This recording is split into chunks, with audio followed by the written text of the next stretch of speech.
Only Avery one Sports commercial Show. break. Oh my gosh, Avery Sports Show, morning edition. NR92.com, station for the students. Want to call into the program, number to call, 780-471-8833. I can't even focus right now. We're talking Labor Day football Yes. here, and Labor Day weekend football, I guess. And we were just discussing the Riders blowout. My dad was a happy man. He's Wow. a Riders fan.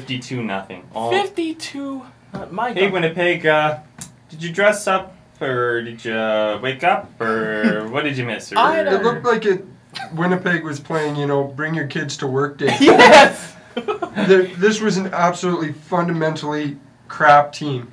They couldn't do anything right. There was nothing there. They did not look like a professional sports No. team. And both quarterbacks for Winnipeg, Joey Elliott, Alex Brink, they combined for less than 20 completions. That's great stuff. Both your quarterbacks can't even get 20 completions.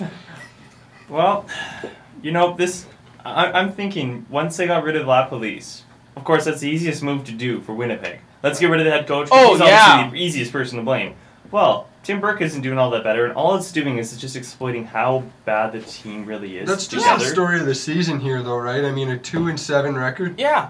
I mean, people, if you couldn't call anybody at Winnipeg, let's call out GM Joe Mack. Call out Joe Mack for firing Paul LaPolice. That's such a silly move. Why? Why would you fire LaPolice now? Because the only reason why? To save your own backside, and it's blowing up in his face. Yeah, you can't put a team on the field. It doesn't matter who's coaching it if they play like Winnipeg did this weekend. There's just no two ways about it. You can blame this on coaching, play calling, whatever you want, but that was not a professional sports team No. who came out to play. The one thing that's totally cost Winnipeg is after the Grey Cup run last year, they got rid of the head of Swagerville. Yes. That was a big move because he kind of kept the whole locker room under composure because he was a leader, and after he left, it just kind of proved that there were some holes and there was no real defined leader that would keep everyone under control. And as soon as it all just kind of split apart, it just turned really bad. Right, head of Swaggerville being one Mr. Odell Willis. Now he's laughing because he's in Saskatchewan. That's true. I mean, in the CFL, you know how hard it is to get shut out in the CFL? This was the first time Winnipeg failed to score a point since 1969. And, I mean, we're talking about how bad Winnipeg was, but it speaks volumes to say they were beaten by Saskatchewan. Yes. I mean, Saskatchewan's not exactly a diamond in the rough this year either. No. They've had a pretty tough year. My dad's had a lot of long nights. It's of true. Watching his team lose really badly. Yeah, I mean, the Riders have potential to be a great team. They just don't have the play calls properly. Like, they have good offense. They've got a good running back. Right.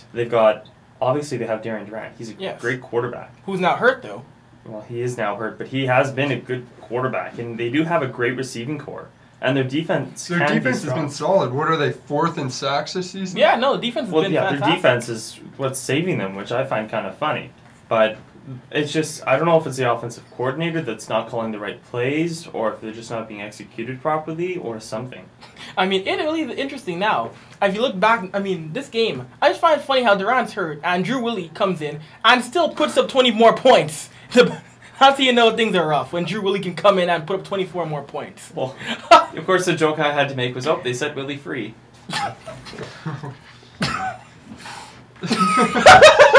Brilzy. Free Willie. I'm not going any dirty way. Okay, Edmonton, Calgary. We're talking about Free and Willie here. Jeez almighty. That's why I'm not allowed in SeaWorld anymore. Oh my gosh. Edmonton, Calgary. Alright. This game again, an absolute nail biter, right? Down to the last second. True. And Edmonton blows it. This is a game where Edmonton, they had a lead. I mean, Joe Burnett, before his kick return in the last minute, Joe Burnett had a fantastic pick six off of Mr. Kevin Glenn. Although, everybody's going to question him, though, for his decision to run that kick out of the end zone. To me, I didn't have a problem with it, though, because in that situation, though, do you really want to give up a free point? You're only down one. You can punt for a tie or a field goal for a tie. I mean, to me, I hate giving up a point in any situation in my mind. So I have no problem with Burnett running that kick out of the end zone. I didn't mind it. Absolutely, but my problem was you're playing against the clock in this situation, right? Right. Clock's counting down, and you take your time to decide if you're going to give up that point or if you're going to run. True. Those were crucial seconds that the Eskimos could have used in that drive, where he was, flip-flopping between, do I go down or do I try to run it? Yeah, and I mean, it goes to show how Burnett, he's a rookie. It goes to show, rookie mistake in that sense. Absolutely. He'll learn, but it really is, he had to either take a knee or full speed out of the end zone. Pick one. But again, like you said, I have no problem with him trying to run it. In that situation, you don't want to give up that point. It's true. And then, of course, the field goal, the Grant Shaw field goal, that was missed. You know what? Remember, it's 31-30 game. Calgary can't take a knee or the tie game. Either run it out or kick it back out. And what I do not get is 11 Eskimos go to the left of the goalpost. Cal McCarty is going towards the right. He comes back left. Why does McCarty keep on going right? He would easily tackle Larry Taylor in the end zone for the single point. And that's basic fundamental football. That's called containment. Yes. That's one of those things that you work on. It's containment, containment, containment. In that situation, these guys are ball players. They know that he cannot go down without it being a tie game. They have to know he's going to try and use as much of that end zone as he can to get out. Yes. And you don't run your containment. No. Literally, 11 guys went in one direction. I don't understand that logic. Yeah, and if he would have got tackled 1 yard outside of the end zone, then it would have been different. You'd just think, good run by Taylor, but exactly. He got another 10, 15 yards out of the end zone. He brought it out to the 15-yard line. Exactly. I mean, this is it's fundamental football, and that mistake can be, it just speaks volumes to how this game went for both teams. Speaking though, I'm going to change over to the Hamilton game. Speaking of great special teams, Chris Williams has done a lot already this year. I mean, he's already broken a CFL record for most special teams returns for a touchdown. That's amazing. In season, yeah. I mean, I swear, Gizmo probably is like, wow, this guy's really good. He's I'd have to say Chris Williams might go down as one of the best. If he does this continuously, if he does this next year, he could be one of the best kick returners ever. Probably. Let's see. Although that is if the NFL doesn't come calling next year. That's a good point. If he doesn't go to the NFL and he stays in the CFL with Hamilton, he could be a legend. No, he could, because watching his breakaway speed, and technically Chris Williams should have 7, if you recall a few weeks ago when he showboated and got tackled at the 1 yard line. Yeah. Well, the one thing I like about Chris Williams is, they mentioned it in the game, that there's some players that just run forward and just truck their way through. Some people just use their speed to just burst through, but he's got patience. Yes. He waits for that hold open, and then he just uses it to his advantage. And, I mean, he proves it time and time again. When you wait for that hold to open up, you just go right through it and you're good to go. It's true, and being kick returner is tough. I don't know if did you ever return any kicks when you played, Matt? Were you ever a kick returner at all? Or yes, I was. How hard is that to really find the hole when you're playing?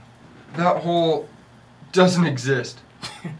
I mean, initially when you catch that ball, you have so many guys running in front of you. Right. That hole doesn't exist. And like you said, Brills, patience, that is the absolute best thing that you can have as a returning back, is that patience, because you're pretty much balanced, because the kicker never really runs to make a tackle. Right. He plays back as a safety.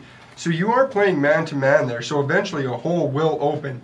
But you generally see a returner catch that ball and, like you said, just start running. But if you have that patience to sit back for those 1, 2, 3 extra seconds, it's going to open up somewhere, and that's what makes you a good returning back. It's true, and that's why that's one of the big reasons why you see a return guy is almost always a wide receiver.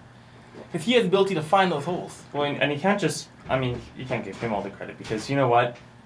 All the other 11 players on his team that are blocking, they do an amazing job just giving him a hole to open up, and then he just bursts through it. So you got to give a huge shout out to the rest of the special teams. Oh, of course. That's absolutely right. I mean, I've been on the other end of that too. I've been on the kickoff team, and I've been a blocker on kick return. Yeah. And these guys are absolute mongrels, 200-300 pounds just running at you full speed. Yeah. You don't want to step in front of that. Oh, no. God. And it's funny too, because I always laugh though when a kick returner gets blown up by the gunner. He's usually like a 5'9" guy, 185. That always makes me laugh when the gunner just lights up some kick returner. Absolutely, and trust me, being a guy who's taken those hits from pretty much every different sized guy out on the field, those little guys hurt. Yeah, Because if you watch it, I mean, when we played pickup football, I was always the gunner, and it's funny because you expect this guy who's maybe my height to come and jack you up, who runs through that hole, who they make the space for on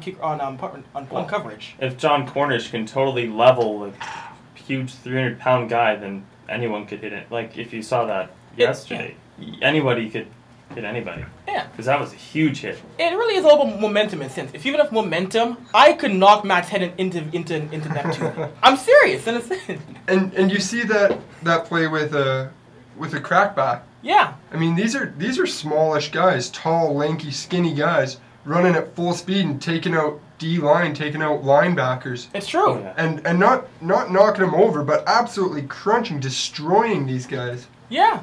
Like making them look horrible. It's true, and that's why, with certain teams, I think in football now, I think if you're in the NFL, if it is a wildcat situation, I would say, why not have Cam Newton block? Look at the size of Cam Newton. He could light up a defensive lineman easily. Absolutely, and the guy's still young enough to be able to take those hits without too much risk of injury, as long as he's aware that he's going to take the hit and not being blindsided. No, that is very true. That is incredibly true. Of course, more football. Things kick off. Games kick off week 1. First game of the year, I believe it's tomorrow night. I think it's tonight or tomorrow. It's tonight or tomorrow. I think it's tonight. Tonight, first game. I know it's Cowboys. I know it's the Cowboys and the Giants. Yep, that'd be a good one. And that'll be interesting. The matchup. Eli Manning's on my fantasy team. I got him last night in our fantasy draft. Tom Brady. Oh yeah, you will. My fantasy quarterback. Yeah. Keep your Tom Brady talk to yourself. Tomorrow. Tomorrow? It is tomorrow. Okay, well, then I'm just look at Chris lost. over here in the schedule. Yeah, Chris is just on the ball. He's our stats guy. You beat me to it.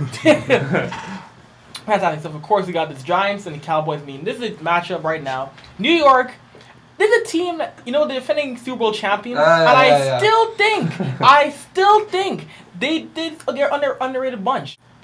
Because they don't dominate. They're never a team that goes 12-14-2. They're always 9-7 or 10-6. They never shock anybody in the regular season. Oh, I'm pretty shocked. Yeah, see, I know you were shocked, but you were even more shocked when I brought you that Victor Cruz jersey to wear. Yeah. No, I see. I don't know. Tony Romo needs to prove himself to me again because he had a couple of great seasons, but the last few years it's been really bad for him. Wasn't he dating Jessica Simpson? He was. That proved himself to me right there. Okay, well, never mind. We're talking about on the field. Oh, on the field, absolutely. I mean, this is the type of guy where you get him in Madden 12 or Madden 11, and he's got a mid-90s ranking, and I don't see it on the field during the regular season. No. I mean, Tony Romo, he's one of the greatest regular season quarterbacks you're ever going to see, but playoff time comes, and this guy is one of the greatest choke artists of our decade in the postseason.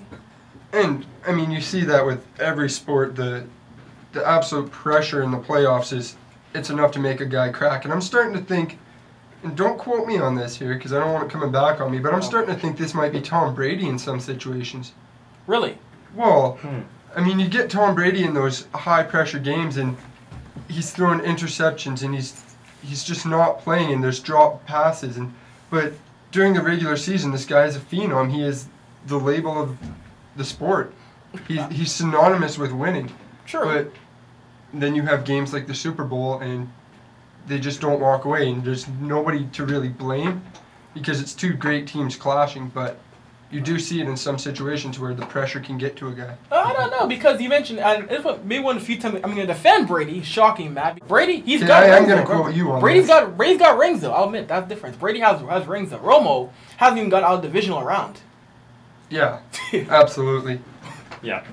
I don't know. Romo, I mean, he can be an amazing quarterback, but he hasn't proven over the last few years, and that's been a huge loss for the Cowboys. It's true. But on the other side, I'd have to say, you know what, Eli has now finally, I think Eli's finally climbed out of his, well, I'd have to say he's climbed out of his brother's shadows. Oh, of course. I remember you saying this last year, Brillsy, saying how Eli needed to prove himself, and you really thought that he was coming into himself. Do you think he is that quarterback now? I think he is that quarterback. He's been able to lead his team twice against a strong team in the New England Patriots to win a Super Bowl. And I don't know, people keep saying, oh, he's not as good. Oh, no. Well, you know what? His brother's now in Denver and has was out the entire last season. So if anyone's going to say, oh yeah, he wasn't playing last year, well, he's now on a completely different team. He's been traded.